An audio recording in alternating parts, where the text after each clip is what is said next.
With me at Hard House is Morgan Baskin. She's just 19 years old, but confidently says Morgan for mayor. I'm here with Jim Ruel. Hi, how do you do? Thanks for coming. You want fresh ideas, you got them right there. Urban Snidgens. That's Matthew Crack. He's running in the 2014 mayoral election and he's going to succeed Rob Ford in more than one way. What made you want to start politics? I was incredibly frustrated with, I'm a young person. Okay. I'm part of the youngest voting demographic, and we're the ones who are going to have to live with the decisions being made at City Hall right now, and really in governments across the country right now, for the longest of any voting demographic. Yet we're also one that's pretty much completely excluded from politics. On your website, you announced that youth matter. What for most UofT students means we matter. Mm-hmm. What do you mean by that? What do you mean when you say youth matter? I mean exactly what it sounds like. Young people matter. In politics, the people who matter are the people who get to make decisions. And unfortunately, I think there are a lot of young people who believe their voices don't matter in politics right now. Ability equals prosperity plus progress.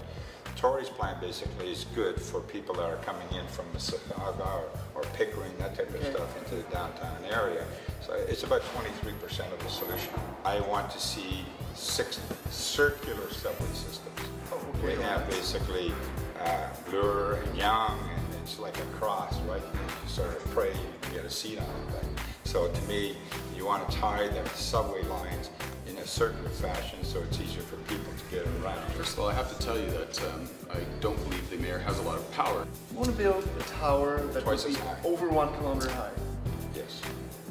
How would you do that? That's why we have the global competition, engineers, and architects coming in and making it happen.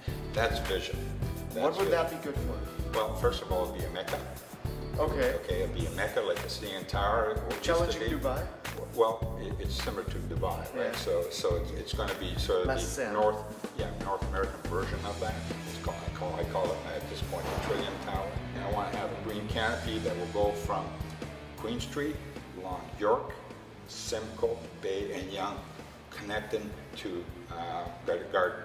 Okay. So now you have 15 kilometers of parks right over in downtown Toronto. Don't rely on a mayor to promise a subway or more buses or electric trains or to feed the hungry and house the homeless. The mayor can't do those. And then you have 2 kilometers of urban farming, which basically will then take the urban farming, because it's right on the Gardiner, it's right downtown, and you're growing through hot houses and all the 2 kilometers of farming. It's going to cost $600 million. So well, that pocket money.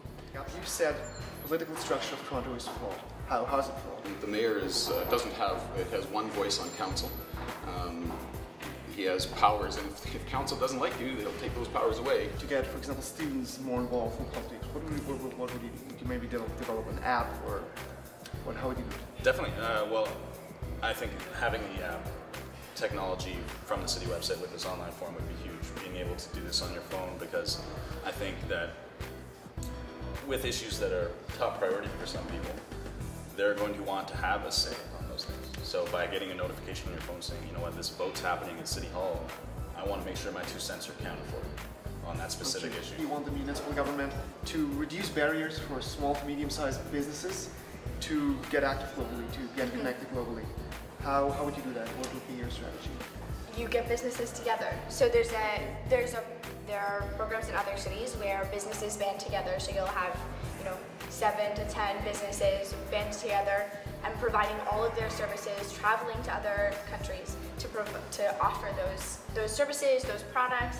And it's when you can, it costs too much for one business to do that, but when you can band businesses together and do trade trips together, and when we're advocating for them as a city, part of it is that as a municipality, we need to advocate in other municipalities for our own businesses. There's no reason why a city council couldn't team up with councils across the GTA or across the country, across the province, or across the continent, and start a new wave of action. Thanks for coming. Thanks for being here. Thanks. Thanks for being here. Thank you for having me.